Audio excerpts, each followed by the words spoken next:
Mis lecturas de octubre fueron un poco más spooky de lo que tenía pensado. También, aunque hubieron un par que me gustaron un montón, también hubieron unas un poco reguleras que tal vez... Pero nada, yo soy Jack y esto es Project Dragonfly.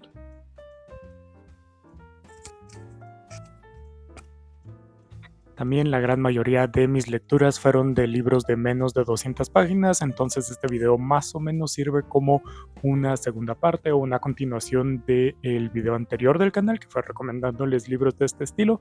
Vayan a ver si les interesa y pues suscríbanse al canal si les gusta mi contenido, se los agradecería un montón. Pero nada, comenzando, el primer libro que leí durante este mes de octubre fue Cielo Azul de el escritor mongol Galsan Chinag.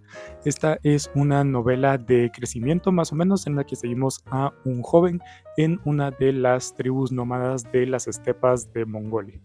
Entonces me pareció súper interesante ver no solo el crecimiento de este niño en el contexto cultural de las tribus nómadas, sino también su relación con pues su entorno, ¿verdad? Cómo entra la modernidad, cómo entra la urbanización y cómo eso choca con las prácticas culturales tradicionales de este grupo. Me pareció muy interesante, al final me pareció un poco pesado que no fluía tan bien como el inicio, pero fue una novela que me gustó un montón. Continuando, vamos de hecho un poquito más arriba porque terminamos en Rusia con los hermanos Strugatsky. Finalmente leo a este par de escritores que tenía muchas ganas con el Picnic a la orilla del camino o Picnic extraterrestre, lo leí en inglés, que sería Roadside Picnic, que es la novela que inspiró la película de Stoker de Andrei Tarkovsky, que es una de mis películas favoritas, entonces por eso terminé leyendo este libro, que nos centra en este mundo en el que pasó algo extraño con aliens, que dejó estas zonas un poco curiosas, un poco extrañas, y pues más o menos nos narra la vida de las personas, de los stalkers que entran a esas zonas a tomar como objetos curiosos y pues su vida alrededor de estas zonas. Honestamente el libro me decepcionó bastante, o sea, no tiene tanto interés, no es tan profunda, no es tan filosófica como me lo hubiera esperado, como me hubiera gustado. Los capítulos de en medio me parecieron que sobraban un poco porque no aportaban mucho. Solo el primer y último capítulo fueron los que realmente me dieron así como que esta es una historia que vale la pena. Entonces, pues realmente, sí, no sé, si les interesa esta historia, tal vez yo personalmente les recomendaría más la película de Tarkovsky, que son totalmente distintas, pero por eso es que es tanto mejor. Entrando a territorio más spooky, aunque es simplemente por la estética más que por el contenido como tal, leí El fantasma de Canterville del escritor irlandés Oscar Wilde. Esta es una historia muy cómica. Esta edición viene acompañada por otros dos como cuentos y una serie de como microcuentos o cuentos más breves tirando al final. Entonces, pues todas las historias Oscar Wilde escribe súper bien y logra crear sus atmósferas muy bien. El fantasma de Canterville específicamente es una historia comiquísima, pero que eventualmente se torna muy tierna, lo cual me gustó un montón. Sí es cierto que no es una historia que ame, que me haya fascinado sobremanera, pero es una historia que vale mucho la pena y que pues se las recomiendo un montón. El siguiente libro que terminé fue Florescencia de la escritora sudafricana Kopano Matlua. Este es una novela un poco dura porque sí toca temas bastante duros como la violencia médica, la violencia xenofóbica. Entonces, pues sí es un poco duro, es también duro de leer en cuanto a el lector haciendo la experiencia de leer porque la protagonista es muy pesimista, que tiene sentido, obviamente es una persona que ha pasado por mucho y que pues todo eso, pero sí la lectura se hace un poco más pesada por esa razón. Y lo interesante es que combina este tema o entreteje de una manera en la que no me pareció del todo perfecta esta trama personal de la protagonista y cómo tiene la menstruación y ese tipo de cosas, su relación con el ámbito médico, con la política sudafricana en general y la como dar fondos a la salud pública combinado con el odio xenofóbico de los sudafricanos a diferentes migrantes del continente en la Sudáfrica post-apartheid. Entonces hace también una reflexión de el por qué estamos replicando lo que nosotros luchamos tanto para destruir. Entonces, pues es, como digo, una novela muy, muy, muy interesante. Personalmente no me terminó de encantar cómo fue ejecutada, pero es una novela dura, pero que vale la pena. Que por cierto, de todos estos libros hablo más en profundidad en el en vivo. Los wrap-ups oficialmente se hacen en este canal en vivo, así me puedo expandir todo lo que quiero y yo de libros hablo un montón.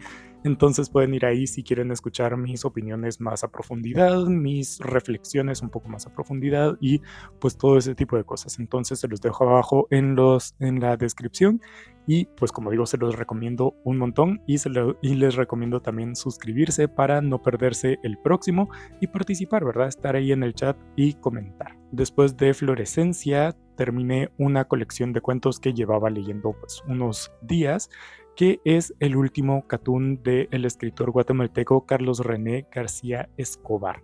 Esta es una recopilación de cuentos de diferentes temas, no tiene una línea muy específica que fue escribiendo el autor durante varias décadas. Tiene unos cuentos muy buenos, muy inteligentes, uniendo aspectos maravillosos. Hay un par de cuentos más de corte de ciencia ficción que me parece que están muy bien ejecutados. Hay unos un poco más normalitos, un poco más de costumbre, un poco más realistas, pero en general la colección me pareció muy buena. O sea, incluso los que menos me gustaron todavía bastante. Entonces, pues sí, los cuentos que más me gustaron se los voy a dejar aquí.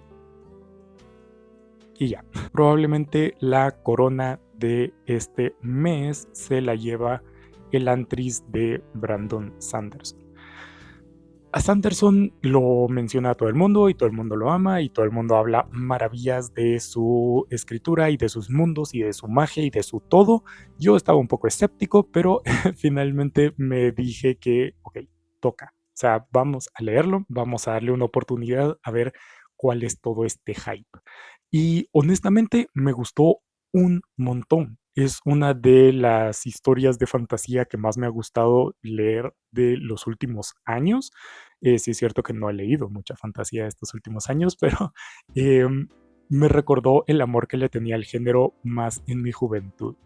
Entonces, pues eso, el Antris nos ubica en este mundo que rodea o que gira alrededor de esta ciudad llamada el Antris, donde vivían los dioses, estos seres superpoderosos, prácticamente inmortales, que podían controlar la magia, podían usar magia, pero que en cierto punto hace 10 años les cayó una maldición y ahora todas esas personas que cruzan y se convierten en lo que eran dioses, pues terminan malditos. No solo tenemos todo ese misterio de qué pasó con la ciudad, qué pasó con la magia, sino también tenemos todo un drama político religioso que gira alrededor de la más grande religión del imperio que domina este mundo, tratando de conquistar a los últimos reinos que se resisten, y es una cosa maravillosa. Son tramas bastante complejas que Sanderson logra hilar muy muy bien, con un mensaje en el centro de toda la narración que me sorprendió y me gustó un montón, que es simplemente llevar una vida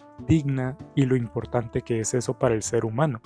Entonces quedé con un muy buen sabor de boca con Brandon Sanderson. Me gustó mucho el Antris.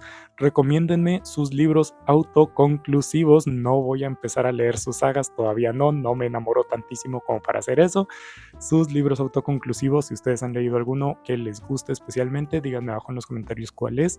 No sagas, se los agradezco igual, pero no sagas porque no me voy a meter a leer sagas. Después del Antris regresé con una de mis escritoras favoritas de toda la vida, porque me encanta cómo escribe esta mujer, que es Ursula K. Le Guin. Esta vez leyendo El nombre del mundo es bosque, o yo lo leí en inglés, entonces The Word for World is Forest. Este sería mi tercer libro de ella que leo y me encantó, me gustó un montón, que nos ubica en este planeta llamado Nueva Tahití por los colonos, que es un mundo que es océano y bosque, así de simple. Y pues básicamente los colonos llegan ahí para explotar la madera, obviamente, pero empieza a haber ciertos choques con la población nativa y cómo eso más o menos se va desarrollando en una historia de opresión y resistencia y todo ese tipo de cosas. A mí lo que más me gusta de Ursula Le Guin es que aunque ella tenga convicciones muy sólidas de cómo veía ella el mundo y cómo veía todo este tipo de cosas, ella nunca te lo impone a ti como lector, sino simplemente te plantea situaciones grises, ¿verdad? No hay héroes, no hay villanos, no hay blancos, no hay negros, simplemente hay grises, hay cosas que pasan y tú, lector, tienes que interpretar y ponerte el bando de quien sea o no tomar bandos, simplemente entender la situación como acciones que se dan por causa y efecto, cosa que me encanta de Ursula Le Guin. Este libro también nos recuerda a, al menos los otros dos que he leído yo, el ámbito de los sueños que fue muy presente en La Rueda Celeste, o la estructura social de la población nativa también recuerda mucho a lo que escribió en Los Desposeídos. Entonces, pues sí, sigo amando cómo escribe Ursula Le Guin y pues quiero seguir leyendo más de ella. Llegando a la parte más spooky del mes, que varios de estos han tenido como un tono así más oscurillo del que yo pensaba originalmente, pero este sí es el mero de spooky, el más como tenebroso de todos, que es Ser Devorado, o yo lo leí en inglés, To Be Devoured, de la escritora gringa Sarah Tantinger. Pues tengan cuidado si lo van a leer, trata temas de violencia y trata de cosas bastante desagradables.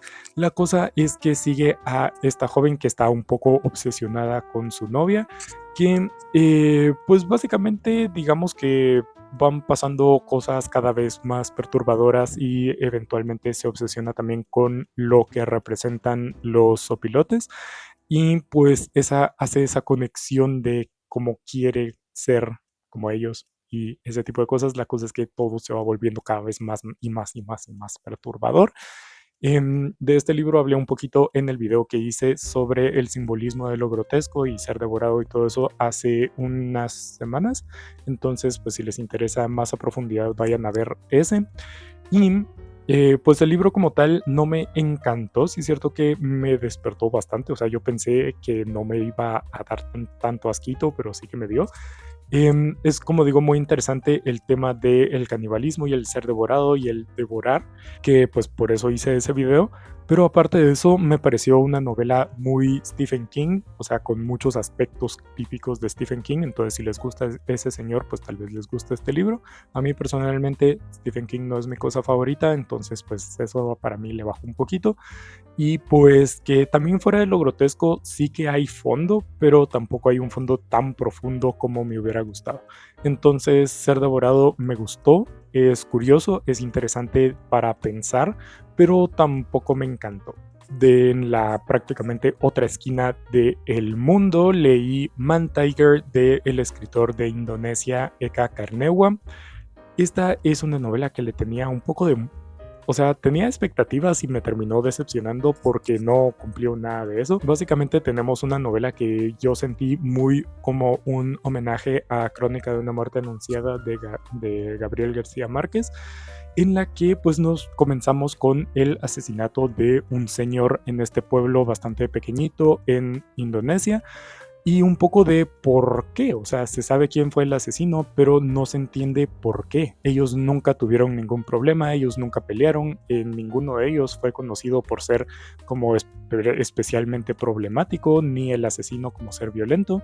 Entonces es más o menos una reconstrucción para atrás de por qué pasó, cuáles fueron las motivaciones.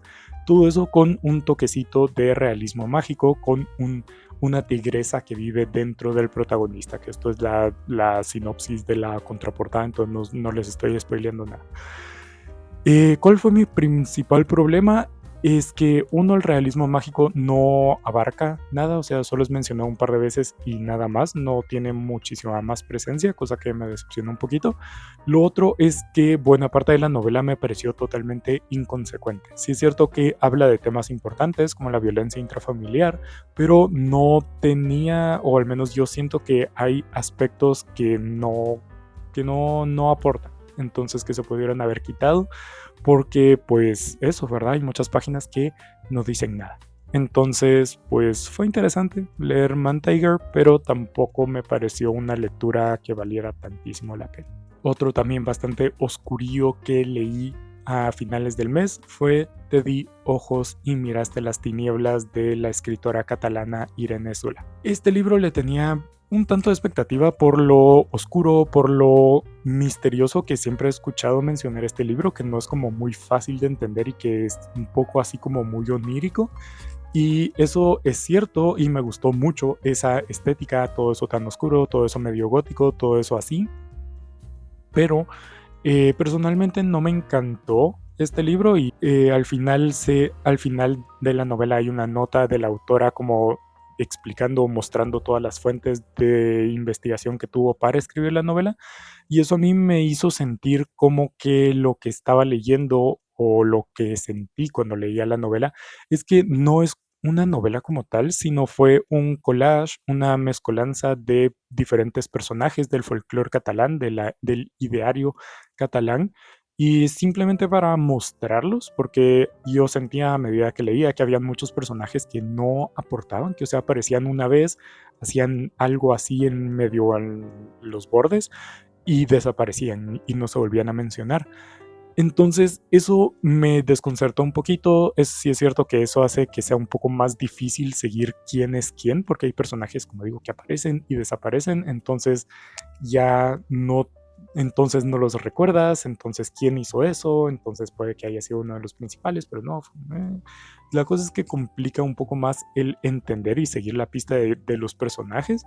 La estructura me pareció brillante, es compleja de seguir, sí es cierto, pero me gustó como el círculo que termina formando al final y varios aspectos más dentro de todo eso, pero como digo, a mí lo que me terminó faltando es algo más coherente en cuanto a trama, ¿verdad? ¿Qué está diciendo? ¿Por qué está diciendo? Y todo eso, sino que lo sentí más como mostrar el folclore catalán, lo cual está bien, pero fue un poco no lo que me esperaba. Y también es cierto que creo que Irene Solá ha de ser una maravilla para catalanes y para gente de la región, pero para los que somos de fuera ha de ser un poquito difícil encontrar esa maravilla. No digo que para nosotros no sea maravilloso, pero es un poco más difícil porque no crecimos con eso, con ese folclore, no crecimos con esa como estética ni nada por el estilo. Entonces, pues creo que esa fue un poco mi experiencia.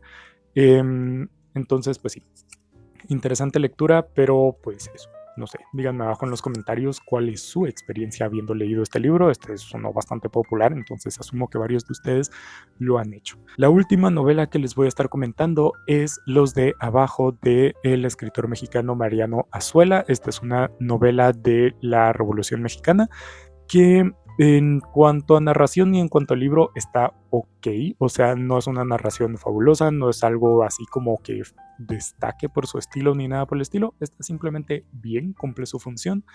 Es interesante ver más o menos cómo se relacionan estos personajes y cómo es su participación dentro de la revolución en general, pero también es cierto que un aspecto que me disgusta o que me suele disgustar de este tipo de libros es este enfoque por pintar a las fuerzas revolucionarias como solo un montón de hombres violentos, oportunistas que ni siquiera saben para lo que están peleando, que hubo gente que participó de esa forma, sí, seguro, pero no me gusta la caracterización general que se le suele dar en este tipo de novelas, como caracterización del movimiento en general. Entonces, aunque me pareció una novela que estaba bien, y ese aspecto como que no me deja un buen sabor de boca. Para terminar, lo último que les voy a estar comentando es un manga y un poemario. El manga es Pupa, de la mangaka Sayaka Motegi. Este es un manga un poco cuestionable, no se lo recomiendo abiertamente porque es cuestionable y entra en temas muy duros. Lo leí obviamente por la época spooky, que sigue a dos hermanos. Este también luego usé para comentar el video del simbolismo de lo grotesco, entonces ahí pueden escuchar también más a profundidad. Sigue a estos dos hermanos que han sufrido violencia intrafamiliar toda su vida, abandono y más cosas. Entonces, pues el hermano mayor Utsutsu se dedica o da su vida para proteger a su hermana, hasta que su hermana en un momento se convierte en un monstruo que come a seres humanos. Y pues, qué diablos. De alguna forma, que no les voy a decir, el hermano termina el hermano termina también desarrollando poderes extraños, entonces se regenera muy rápido, entonces para mantener controlada al monstruo que vive dentro de la hermana, pues ella se come a su hermano. Es una cosa muy cuestionable, como digo, por el tema del canibalismo, porque todo tiene una sensación erótica, incestuosa, desagradable. Pero lo que me pareció interesante es que es de estas historias que, aunque no te diga las cosas a la cara, te da lo suficiente para que tu lector interpretes qué está tratando de decir la autora, que esto no es morbo por el morbo, sino que realmente debajo te quiere decir algo. Y cuando encuentras qué te quiere decir, es una historia incluso más dura que leer de este monstruo comiendo seres humanos, porque es una historia real. Y pues eso fue lo que principalmente me gustó del manga, o me gustó, que es como todo lo que da abierto a esta interpretación, que lo puedes hacer tú, lector, no es como que te lo diga la autora. Entonces, pues sí, como digo, no se lo recomiendo abiertamente porque es un poco duro y un poco cuestionable y un poco de todo, pero si deciden hacer la experiencia, pues adelante y coméntenme qué les parece. Pero a mí personalmente me gusta mucho cuando los mangakas hacen eso y los escritores en general, que dejan todo para que el lector haga el trabajo. Y más cuando es una historia así de dura y así de em, importante de hablar. Y el último libro que les voy a estar comentando es Los fantasmas en el fin del mundo, de la poeta guatemalteca Ángela Eunice Sacalshot. Este es el segundo poemario de ella que leo. El primero fue Madre Miedo, que me gustó un montón, ambos publicados por la editorial Sion. Y este poemario me tomó un poco por sorpresa y me gustó un montón. Esta fue la mención honorífica en el sexto certamen de poesía joven de 2023.